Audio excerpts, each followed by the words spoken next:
En cada nodulito que ustedes están viendo en esa lesión, si hacemos el corte, tenemos la necrosis caseosa y recuerden que la etiología en este caso es un hongo. ¿Qué mencionamos del predominio inflamatorio cuando tenemos etiologías micóticas? Granulomas. Los hongos inicialmente me producen exudado de eosinófilo y por el elemento de cronicidad terminan haciendo granulomas. Siempre, eso hacen los hongos siempre. Granulomas, no se los olvide.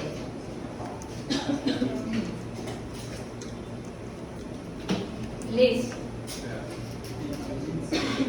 Este es un ovino, este tipo de lesión porcina. Bovino. Tuberculosis. Por fin encontré Mycobacterium bovis. En rumiantes me producen también estas lesiones que son multinodulares con centros necróticos caseificados. Ahí lo tenemos. ¿Con centros qué, profe, necróticos? Inicialmente, Mycobacterium estimula una reacción de tipo exudado supurativo con una necrosis lipoactiva. Ya, como es una bacteria que tiene un tiempo de lesión para que se genere el nódulo tuberculoso caseificado, es de 2 a 5 años. Entonces, imagínense todo el proceso de la lesión primaria. Primero es exudativa de tipo supurativa, luego termina siendo el piogranuloma y se termina caseificando. Entonces es un evento progresivo de lesiones, no se da de manera rápida.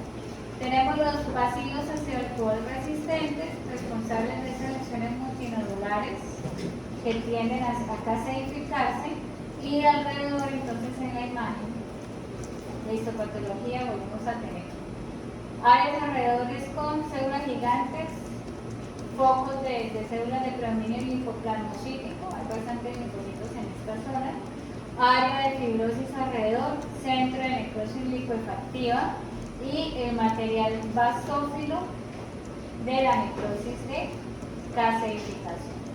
Macroscópicamente, entonces, tenemos ya los nódulos caseificados que tienen ese aspecto de queso dental.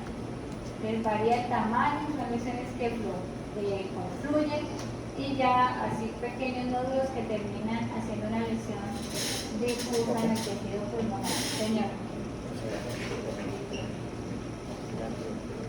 Esa es tuberculosis. Esa es una tuberculosis diseminada porque ya están poderosos sospecho de tuberculosis y ya tengo lesiones en el arco costal, hay que comenzar toda la canal. ¿Toda? Cuando está solo en pulmón, decomiso solo pulmón, pero si ya está en canal, toda esa pieza se decomisa completa. Y esa va también para la fábrica de alimentos, la orina. Eso se debe incinerar, debe hacerse ceniza, si no, no puede salir. Listo. Acá entonces vemos el aspecto caseoso. Generalmente el proceso terminal de una necrosis de caseificación, sobre todo hay linfonódulos, tiene este aspecto. ¿Y cómo qué aspecto tiene? ¿Qué se parece en las cocinas cuando ustedes preparan alimentos? Cebolla. Entonces, la necrosis de caseificación en linfonódulos tiene ese aspecto de anillos de cebolla. Entonces, genera una calcificación de tipo concéntrico y ese aspecto de anillo de cebolla. Entonces, corresponde a una linfadenitis caseosa.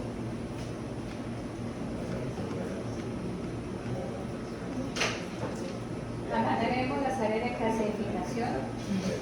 Recuerden que empezamos con exudado de tipo supurativo y progresa a lesiones caseosas con granulomas. También por Mycobacterium bovis.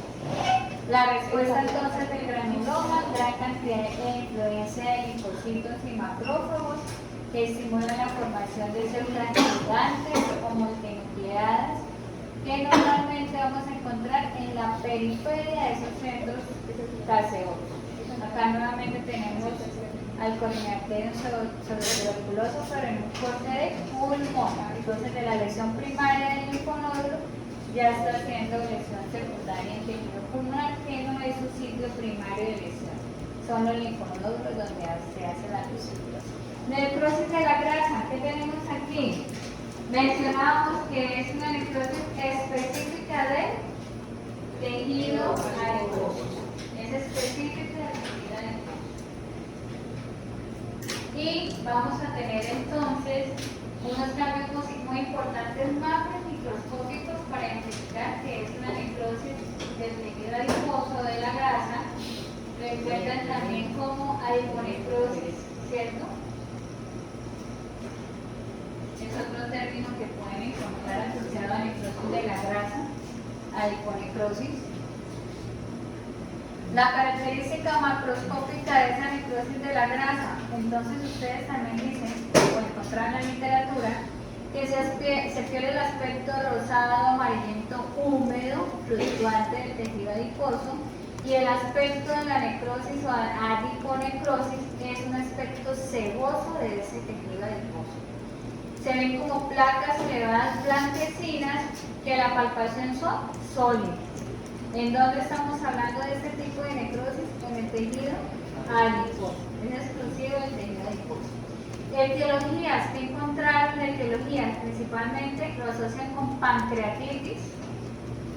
La pancreatitis es una de las causas de peritonitis con necrosis del tejido adiposo, es una de las causas primarias, las pancreatitis. Las peritonitis, cualquier peritonitis puede desencadenar necrosis del tejido adiposo. Y lo que vamos a encontrar entonces es un proceso de hidrólisis del componente lipídico que se encuentra o de los ácidos grasos que se encuentran en el adipocito, y ese proceso de hidrólisis de esos ácidos grasos van a ocasionar que el tejido adiposo, que se debe ver así, como estas áreas, que ustedes recuerdan, entonces los adipocitos son células que tienen un citoplasma, un tabique muy fino y hialino, y hacia la periferia tienen una célula plana. Eso es un adipocito. Pero cuando tenemos necrosis de la grasa, los adipocitos tienden a tener gran infiltración, ¿cierto?, de células inflamatorias. Generalmente el predominio son neutrófilos. Tenemos neutrófilos en esa necrosis de la grasa. Dependiendo entonces, por ejemplo, las peritonitis químicas, como en el caso del ejemplo que veíamos de los tumoritos con perforación de la vejiga, podemos tener linfocitos. Y si ustedes observan las áreas donde ya no estamos viendo con definición los adipocitos, tienden a verse hialinas, son áreas hialinas. Entonces, las áreas donde deberían haber adipocitos tienden a verse eosinofílicas, con detritos celulares y células inflamatorias. Esto es adiponecrosis o necrosis de la grasa. ¿Listo? ¿Comprendimos cómo se ve la necrosis de la grasa? Profe, sé que células inflamatorias eran las que se veían en... Generalmente son neutrófilos. En la adiponecrosis son neutrófilos. Y les estaba diciendo, ese en particular viene linfocitos porque la peritonitis química produce extravalito. El aspecto entonces de sebo o de vela que tiene la necrosis de la grasa, predominan entonces neutrófilos, como ya les mencioné. Les hablaba en el ejemplo puntual de los piodermas profundos de origen bacteriano que me pueden generar el proceso de paniculitis, que es una inflamación del tejido adiposo de la hipodermis, ¿cierto? Y volvemos a mirar la descripción. Adipocitos normales, los núcleos planos, ¿verdad? Y en el área donde está la necrosis del tejido adiposo, todo se ve hialino con células inflamatorias. ¿Comprendido lo que es la necrosis de la grasa? Súper fácil. Listo. Entonces, bueno, un estrepto, un estafilo, en el caso de estas paniculitis, ¿listo? Muy común. Esta peritonitis química, si la recuerdan, ya la habíamos trabajado, donde hablábamos que había un exudado hemorrágico con exudado fibrinoso y todo el mesenterio estaba necrótico, todo con necrosis de la grasa y material de exudado fibrinoso en la superficie peritoneal. y que los urolitos hicieron este tipo de lesiones a la parte superior a la lesión. Entonces, esta hiponecrosis o esteatonecrosis, que es otro término que podemos encontrar, recuerden que siempre vamos a tener este aspecto de la grasa blanquecino asociado a calcio. dentro de esta necrosis de la grasa, que se ve hialinosis, ¿cierto? En el adipocito podemos tener inclusiones de mineral. Quiere decir que la necrosis de la grasa puede tener calcificaciones también secundarias con necrosis caseosa. Muy bien. Nuevamente la hipodermis, se pierde todo el componente del adipocito, en esa hipodermis ya no hay adipocitos, necrosis severa, conexión inflamatorio, pancreatitis con focos de necrosis de la grasa. Y vamos a hablar de necrosis de liposucción, que es la última que Me da rabia que gracias me toca con necrosis de liquefacción, como mencionamos, es una necrosis que es no estructural, se pierde la estructura tisular, acá no se ve nada. De necrosis de liquefacción ustedes encontraron que principalmente se da en sistema nervioso, ¿cierto? Eso lo encontraron, en sistema nervioso. ¿Por qué? Por el componente de ácidos grasos en sistema nervioso, él es más susceptible a desarrollar necrosis de liquefacción. Si hablamos del sistema nervioso, las áreas de necrosis de liquefacción se conocen como áreas de malasia, que corresponden a áreas grisáceas o amarillentas que tienden a estar en bajo relieve. ¿Listo? Y se ve que se pierde el componente de ácidos grasos, hay liquefacción del componente de ácidos grasos. Dependiendo de la ubicación, si están en las áreas de sustancia blanca, se llama leucomalacia. Si está afectando sustancia gris y blanca, se llama leucoencefalomalacia. Por histopatología, las áreas donde se pierde esa gran cantidad de ácidos grasos, ¿cierto? Y se pierde esa sustancia o esa matriz del tejido nervioso, que normalmente debe ser así, eosinofílica intensa, y ustedes dirán, profe, es que no estamos viendo bien el sistema nervioso, y empezamos a verlo pálido con muchas áreas blanquecinas, con estas áreas de vacuolización, esas áreas de necrosis de liquefacción en el sistema nervioso central corresponden a áreas de espongiosis, que es una demielinización o vacuolización de neurópilo. ¿Listo? Ahí se llegan a ver los macrófagos también.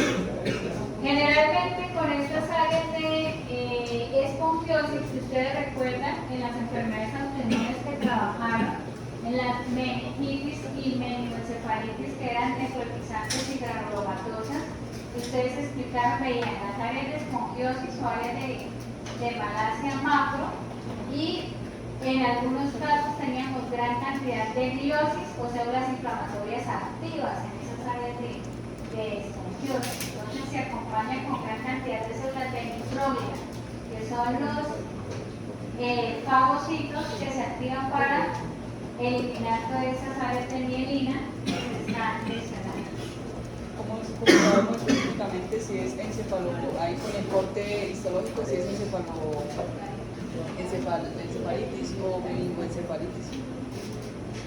O sea, Sí, ya se entiende. Entonces, hacia el área de la sustancia gris, den un mirón que la capa morbina y reviso si está inflamada la mielina, ¿cierto? Ahí sería la meningitis. Y si sería mismo en afecta el neurópilo, tenemos encefalitis, entonces sería meningoencefalitis. Pero pensé que me ibas a preguntar otra cosa. O sea que me quieres preguntar cómo diferencia un área de encefalomalacia de una encefalitis. sí, porque las áreas de Entonces, malasia. las áreas de malasia son solo focos neurodegenerativos, donde solo tengo las áreas de espongiosis.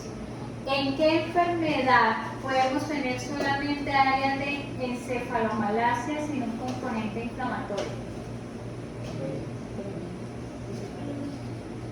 Itis, ya estás diciendo que hay itis. Ahí hay inflamación. En las encefalopatías espongiformes. Pero también. En las encefalopatías espongiformes, ¿cuál es la etiología? Los priones es la etiología, si es una proteína que no es viral, es una proteína infecciosa, no se sabe aún qué característica, pero es infecciosa y se identifica el prion, que me produce qué enfermedad en rumiantes. Enfermedad de las vacas locas, produce un montón de cosas. El animal es sensible y está hiperexcitado, hay hiperacusia, mejor dicho, cualquier mínimo estímulo en ese bovino para él es exacerbación del estímulo al 100%. Entonces, por ejemplo, la enfermedad de las vacas locas es una enfermedad que tiene cambios degenerativos con esfongiosis y malasia, pero no tiene inflamación. ¿En qué enfermedad si tenemos meningoencefalitis, por ejemplo? Itis. En listeria tenemos meningoencefalitis sedativa, es sedativa. Una que no es sedativa como la listeria. Bueno, Ehrlichia me produce más meningitis de tipo mononuclear, las Ehrlichias, más meningitis de tipo mononuclear. Listeria la mencionamos porque dijimos que era sedativa. Que no sea sedativa. Moquillo canino y semper canino, meningoencefalitis de tipo mononuclear. Ahí tenemos infiltrados perivasculares. Encefalitis rábica, infiltrados perivasculares también, ahí tenemos, ¿señor? Manguitos perivasculares. Sí, manguitos perivasculares. Las inmunomediadas que ustedes trabajaron, ¿cierto? Hay manguitos perivasculares. Esas enfermedades están mediadas, o las áreas de malasia y esfongiosis tienen un componente importante inflamatorio. Hay muchas deficiencias. En aves, la deficiencia de vitamina E. En bovinos, en grandes, pequeños rumiantes, la deficiencia de tiamina, la deficiencia de cobre en muchas especies. Neisseria sí puede producir meningoencefalitis también, pero eso son de animales inmunosuprimidos. La Neisseria es más. Sí, pero lo que yo te digo, produce más meningitis que meningoencefalitis. No, para pero sí le hablamos de moquillo, de virus, y ya hablamos de ratoneros de la rana. Hay muchos, encefalitis equina venezolana, pedestre, nilo, tobavirus, ahí tenemos otros ejemplos. Aulles y insectos.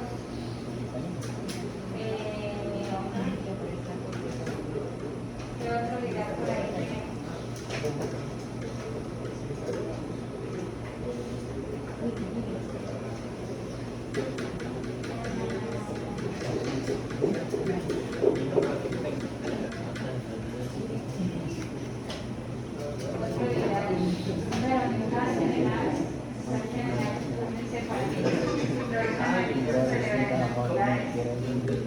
En aves también tenemos las meningoencefalitis también graves que se producen unas dificultades de enfermedades.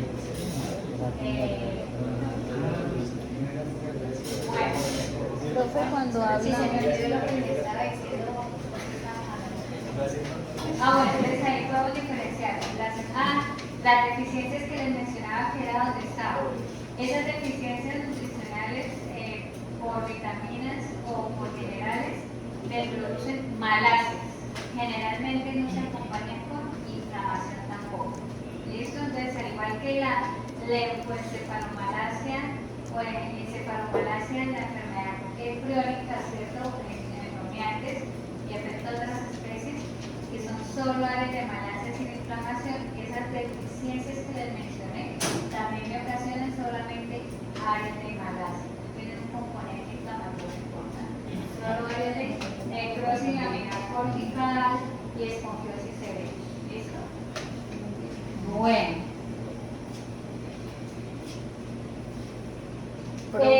Intoxicaciones por plomo, por cobre, que me producen hepatotoxicidad, nefrotoxicidad y también producen neurotoxicidad, pueden generar áreas de esponjiosis y malasia, intoxicación por cobre y por plomo.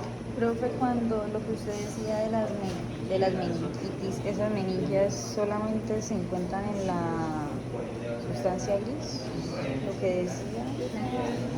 Es que me quedé confundida con lo que decían los nombres de cuando se encuentran en sustancia blanca y en sustancia gris. En sustancia gris. Blanco leuco. Gris y blanco leuco, encefalomalacia. No, lo que pasa es que Natalia estaba preguntando cuándo era meningoencefalitis y cuándo solo era encefalitis. Debe afectar la meninge para que sea meningoencefalitis. No sé si eso es lo que estás preguntando. Bueno, ¿dónde vamos a encontrar necrosis de licuefacción diferente de la masa encefálica? En cualquier tejido donde tengamos procesos oxidativos. ¿Listo? Ahí vamos a encontrar necrosis de licuefacción. Por eso siempre decíamos, si hay un exudado purulento, la necrosis que vamos a tener es una necrosis de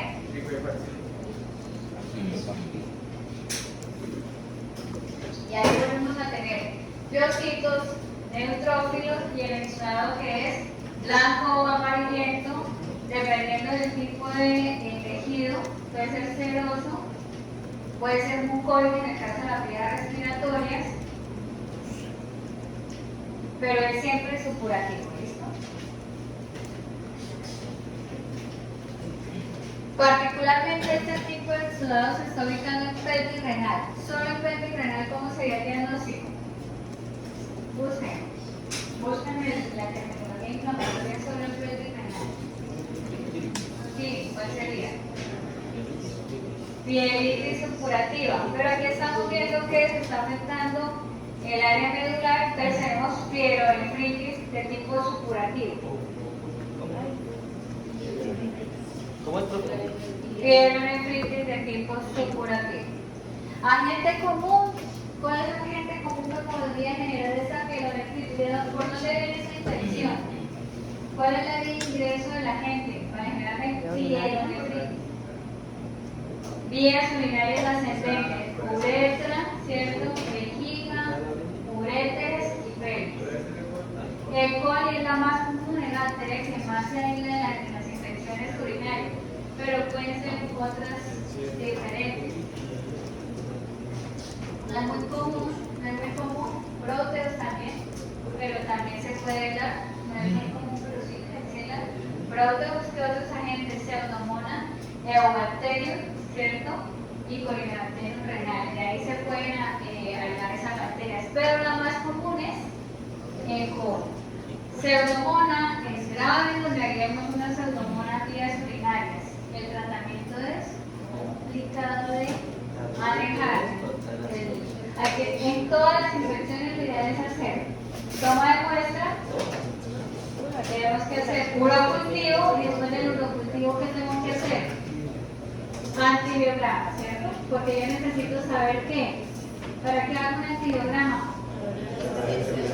Es qué tan sensible es esa bacteria a determinados antibióticos. Siempre es importante hacerlo, sobre todo cuando tengo esas patologías urinarias. En los eventos de peritonitis traumáticas en rumiantes, que la conocen como la enfermedad de la ferretería o reticulopericarditis traumática, que recibe el mismo nombre de el diagnóstico morfológico. Se debe principalmente a agentes cortopunzantes, latas, alambre, en este caso con aguja. Hay perforación del retículo rumen, puede perforar el diafragma, en este caso perfora pleura, pericardio. ¿Y qué tenemos en el lumen? del rumen y del retículo, además de contenido alimenticio. Gran cantidad de protozoos, ¿cierto?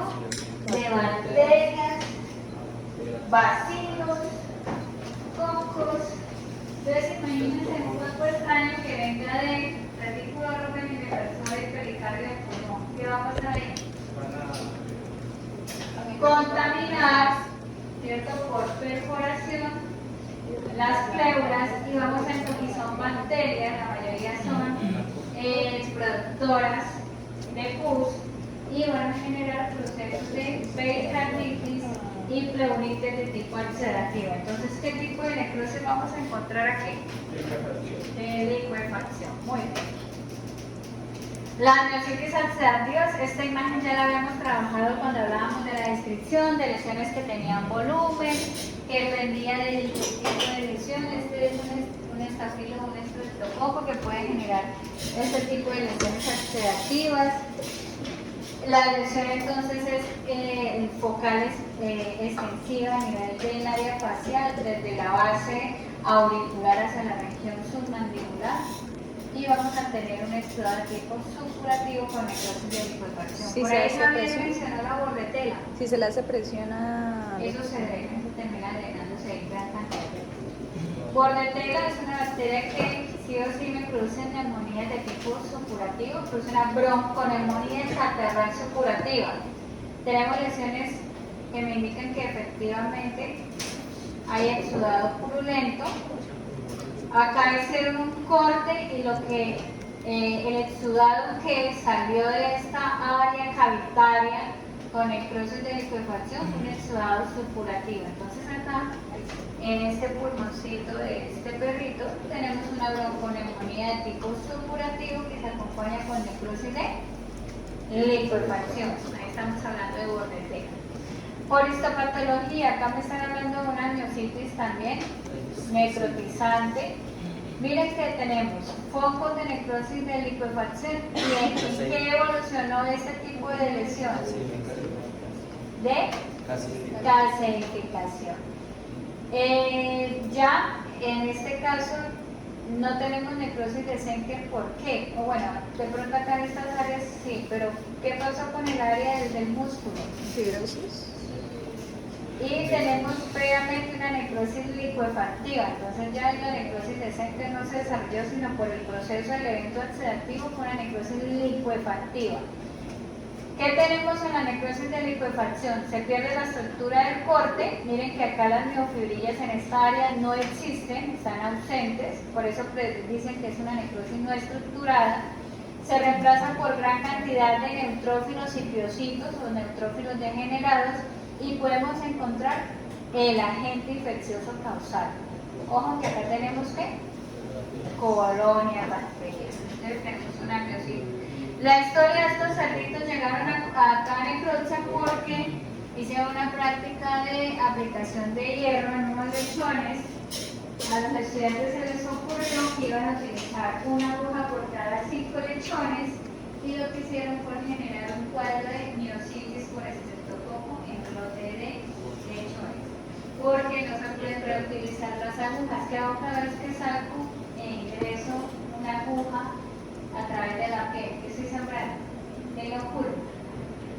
Bacterias a nivel muscular y tampoco se haría hacer la aplicación pues en esa zona porque facilita la inoculación de las bacterias.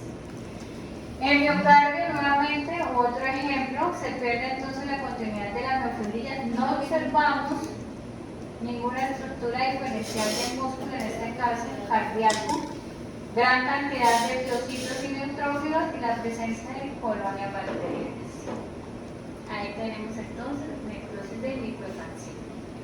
Ya hablamos de algunas características, principalmente entonces gran cantidad de ácidos grasos como el cerebro, enzimas que se liberan, ya sabemos que se liberan a partir de los neutrófilos, principalmente en los procesos oxidativos.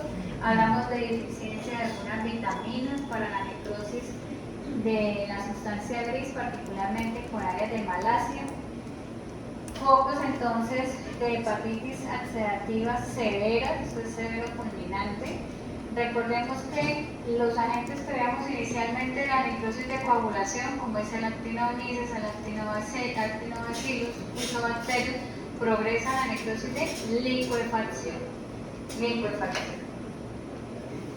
Esta lesión que estamos viendo acá es una necrosis laminar cortical, es un área de encefalomalacia, principalmente se está afectando la sustancia gris de forma bilateral y puede estar asociado a deficiencia de tiamina, ¿listo? De tiamina o deficiencia de cobre.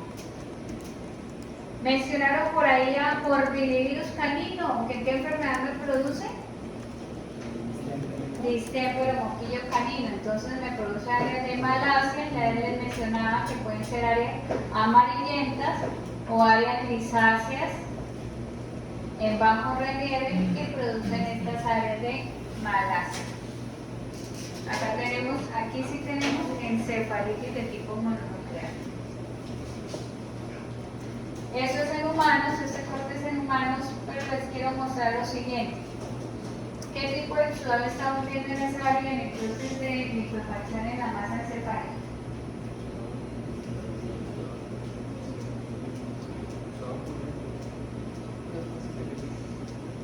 ¿Qué son estas células?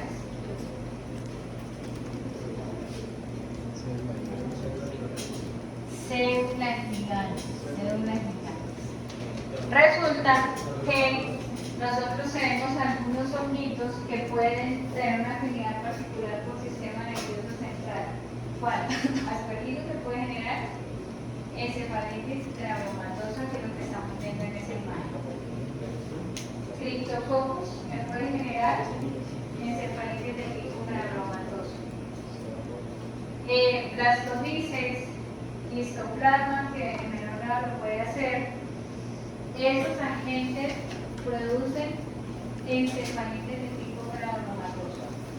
Independientemente que el exudado sea granulomatoso, la necrosis que vamos a tener es de licuefacción. ¿Por qué? ¿Cuál es la razón? La lesión es donde se está presentando el sistema nervioso y la necrosis es licuefactiva, independiente de exudar. ¿Listo?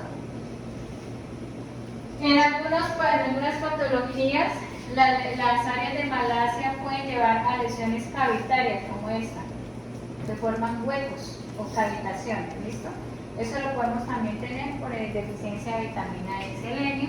En lesiones granulomatosas asociadas a agentes micóticos, pues podemos tener también. Ya estas áreas de malasia son áreas francas necrotizantes, de negruzcas a blanquecinas, amarillentas. Las áreas de esponjiosis, no se ve casi la lesión, y las áreas de infiltrado perivascular, como lo hablábamos en algunas enfermedades de origen viral. Un acercamiento de las áreas de esponjiosis, ustedes encuentran estas áreas extensas de vaporización, y lo que me estaban preguntando, podemos tener áreas de o focos con células de microglia. Entonces podemos tener gran cantidad de células de microglia, que son las que hacen estas negritas, células de microglia, que son los fagocitos o las células de defensa del sistema nervioso. Listo. Vamos a hacer una actividad evaluativa rápida. Háganla en